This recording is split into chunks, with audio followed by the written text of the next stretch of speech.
வணக்கம் மக்களே.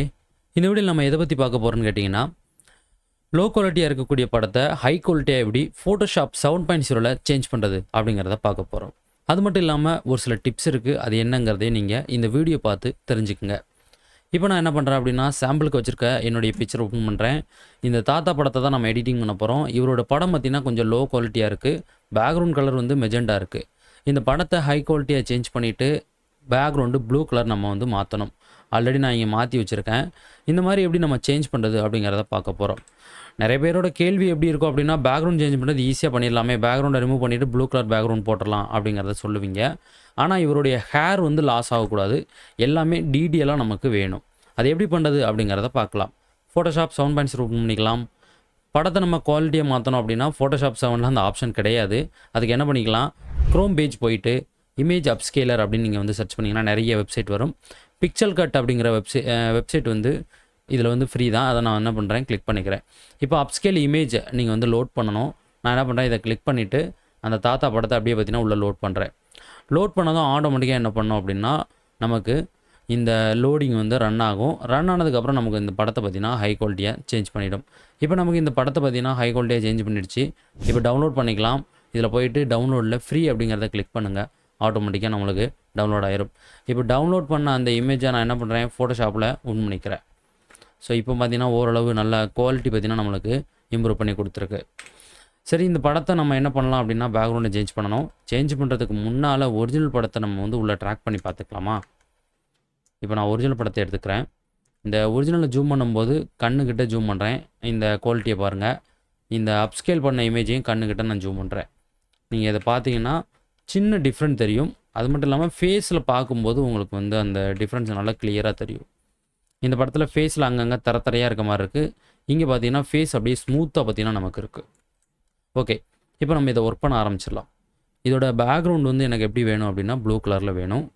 அதை சேஞ்ச் பண்ணுறதுக்கு என்ன பண்ணிக்கலாம் அப்படின்னு கேட்டிங்கன்னா, ஃபஸ்ட்டு இந்த ஸ்க்ரீன் மாதிரி ஒன்று தொங்குது பாருங்கள், இதை ரிமூவ் பண்ணணும்.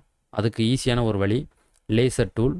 இதை எடுத்துகிட்டு இந்த ஸ்க்ரீனை மட்டும் இப்படி மார்க் பண்ணுங்கள். மார்க் பண்ணதுக்கப்புறம் நீங்கள் என்ன பண்ணிக்கலாம் அப்படின்னு கேட்டிங்கன்னா, ப்ரஷ் டூல் எடுங்க. ஆல்ட்டு அழுத்தி பிடிச்சின்னா இந்த கலர் வந்து சாம்பிளுங்க எடுத்துரும்.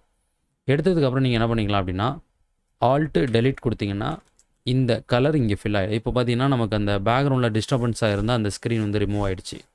இதுக்கப்புறம் பேக்ரவுண்டை நம்ம சேஞ்ச் பண்ண போகிறோம்.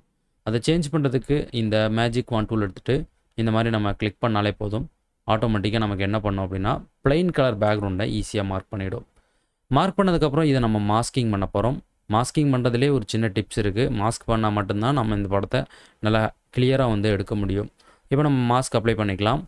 மாஸ்க் அப்ளை பண்ணதும் நம்மளுடைய படத்தில் என்ன ஆகுதுன்னா, அவுட்ரு தான் பார்த்திங்கன்னா இருக்குது. இன்னரில் இருந்து அந்த படம் வந்து நம்மளுக்கு வந்து தெரியலை. மாஸ்கில் கிளிக் பண்ணிவிட்டு கண்ட்ரோல் ஐ கொடுத்திங்கன்னா இந்த மாதிரி உங்களுக்கு மாறிடும்.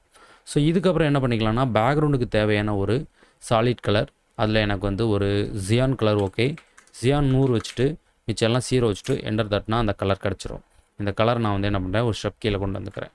இப்போ படத்தை நீங்கள் ஜூம் பண்ணி பார்த்தீங்கன்னா உங்களுக்கு இந்த இடத்துல வந்து அந்த மெஜெண்டா கலரோட அந்த ஷேடோ பார்த்திங்கன்னா தெரியுது.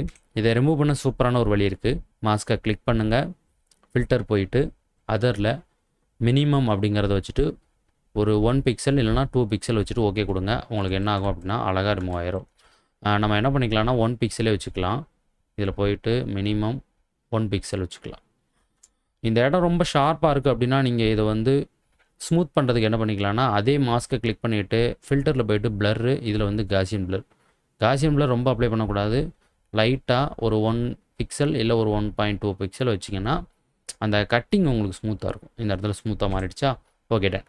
ஸோ இப்போ ஃபைனலாக நம்ம இந்த தாத்தாவோட ஹேரை வந்து டீட்டெயில் எடுக்கணும். இதில் ஹேர் டீட்டெயில் எடுக்கிறதுக்கு பார்த்திங்கன்னா என்ன சிரமமாக இருக்குது அப்படின்னு கேட்டிங்கன்னா, அந்த மெஜெண்டா கலர் வந்து அப்படியே இருக்குது. நமக்கு தேவை ஹேர் மட்டும் தான் வேணும். அதை எப்படி எடுக்கிறதுன்னு பார்த்துடலாமா. இந்த ரெக்டாங்குலர் மார்க்கிங் டூல் எடுங்க. இந்த டூல் எடுத்துகிட்டு இந்த மாதிரி பார்த்தீங்கன்னா நீங்கள் மார்க் பண்ணிவிட்டு தாத்தா படத்தை கிளிக் பண்ணி கண்ட்ரோல் ஜே கொடுத்தீங்கன்னா உங்களுக்கு இந்த டூப்ளிகேட் வந்துடும். அதை ஒரு ஸ்டெப் பின்னாடி கொண்டு போய்க்கிடுங்க. இதை என்ன பண்ணணுன்னா, கண்ட்ரோல் ஷிஃப்ட் யூ கொடுத்தீங்கன்னா பிளாக் அண்ட் ஒயிட்டாக மாறிவிடும். Control shift you. இதுக்கப்புறம் பார்த்திங்கன்னா நம்ம என்ன பண்ணுவோம், நார்மலாக ஹேர் டீட்டெயில் இருக்கிறதுக்கு இதை மல்டிப்புளாக நம்ம என்ன பண்ணுவோம், சேஞ்ச் பண்ணுவோம். இந்த மல்டிப்ளை கொடுக்கும்போது நம்மளுக்கு என்ன ஆகும்னா இந்த மாதிரி மாறிடும். பட் இதில் நீங்கள் ஒரு விஷயம் நோட் பண்ணணும். இந்த தாத்தாவுடைய ஹேர் வந்து white colour hair.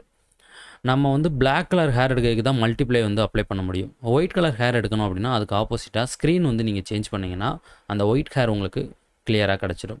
Screen change பண்ணதும் நம்மளுக்கு அவுட்டரில் ஒரு ஒயிட் லைன் இருக்குது. அந்த லைனை ரிமூவ் பண்ண கண்ட்ரோல் எல் அப்படி இல்லைன்னா கண்ட்ரோல் எம் கொடுத்தீங்கன்னா உங்களுக்கு என்ன ஆகும்னா இந்த 3 பிக்கர் டூல் வரும்.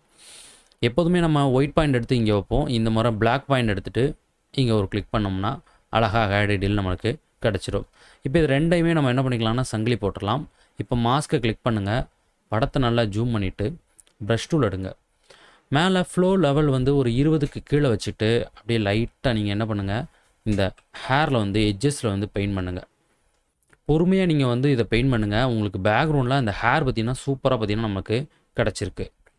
இப்போ நான் அப்படியே பார்த்திங்கன்னா பொறுமையாக பெயிண்ட் பண்ணுறேன். முக்கியமாக நீங்கள் வந்து ஸ்கின் எதையுமே பெயிண்ட் பண்ணிடக்கூடாது. அந்த மெஜெண்டா கலர் மட்டும் பெயிண்ட் பண்ணணும். சரிங்களா? அந்த மெஜெண்டா கலர் மட்டும் நம்ம என்ன பண்ணுறோம், பெயிண்ட் பண்ணுறோம். இந்த மாதிரி நம்ம என்ன பண்ணிக்கலாம், பொறுமையாக பெயிண்ட் பண்ணலாம். நம்ம பெயிண்ட் பண்ணும்போது பேக்ரவுண்டில் நம்ம அந்த லூஸ் ஹேர் இருக்குது பார்த்திங்களா, அந்த ஹேர் வந்து அழகாக பார்த்திங்கன்னா நம்மளுக்கு கிடச்சிருச்சு. ஸோ இந்த டார்க்கெலாம் நம்ம ரிமூவ் பண்ணிட்டோம்னா பிக்சர் பார்க்குறதுக்கு ரொம்பவே சூப்பராக நமக்கு இருக்கும். இப்போ அந்த ஹேர் கிடச்சிருச்சு. ஒருவேளை அந்த ஹேரோட டீட்டெயில்ஸ் வந்து பத்தலைன்னா திரும்ப கண்ட்ரோல் ஜி கொடுத்து ஒரு ரூபிள் போட்டிங்கன்னா இப்போ இந்த தாத்தாவுடைய படத்தை ரொம்பவே சூப்பராக நாம் சேஞ்ச் பண்ணிட்டோம். ஒரிஜினல் படத்தை பார்த்தீங்கன்னா உங்களுக்கு தெரியும், ஒரிஜினலை விட எடிட்டிங்கில் ரொம்பவே சூப்பராக நம்ம இந்த படத்தை கொண்டு வந்தாச்சு.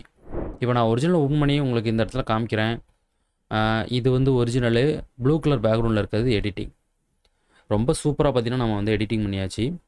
சாதாரணமாக ஃபோட்டோஷாப்பு 7.0 தான் நான் பயன்படுத்தியிருக்கேன். 7.0 ஃபோட்டோஷாப்பை பயன்படுத்தி ஃபோட்டோவோட குவாலிட்டியை சேஞ்ச் பண்ணிட்டேன். ஃபோட்டோவோட பேக்ரவுண்டையும் ஈஸியாக பார்த்தீங்கன்னா சேஞ்ச் பண்ணிட்டேன். எந்த ஃபோட்டோஷாப் நம்ம வந்து யூஸ் பண்ணுறோம் அப்படிங்கிறது முக்கியம் இல்லை. ஃபோட்டோஷாப்பை யூஸ் பண்ணும்போது நமக்கு தெரிஞ்ச ஷார்ட்கட், அதுக்கப்புறம் டெக்னிக்ஸை பயன்படுத்தி நம்ம எடிட்டிங் பண்ணணும். ஸோ அப்படி பண்ணும்போது எந்த ஒரு படத்தையும் ரொம்பவே சுலபமாக நம்மளால் எடிட்டிங் பண்ண முடியும். லேட்டஸ்ட் வெர்ஷன்லேயும் இதை எடிட்டிங் பண்ணலாம். லேட்டஸ்ட் வெர்ஷனில் நம்ம எடிட்டிங் பண்ணணும் அப்படின்னா இந்த படத்தை ஃபோட்டோஷாப்பை விட்டு நம்ம வெளியில் கொண்டு வரணும் அவசியமே இல்லை. 7.0 பொறுத்த வரைக்கும் அந்த அப்ஸ்கேல் அப்படிங்கிற ஆப்ஷன் கிடையாது. அதனால தான் நம்ம என்ன பண்ணோம், இமேஜ் அப்ஸ்கேல் அப்படிங்கிற மாதிரி ஒரு வெப்சைட்டில் போய் அதை வந்து நம்ம அந்த படத்தை சரி பண்ணி அதுக்கப்புறமா தான் இங்கே எடுத்துகிட்டு வந்தோம். சரிங்களா?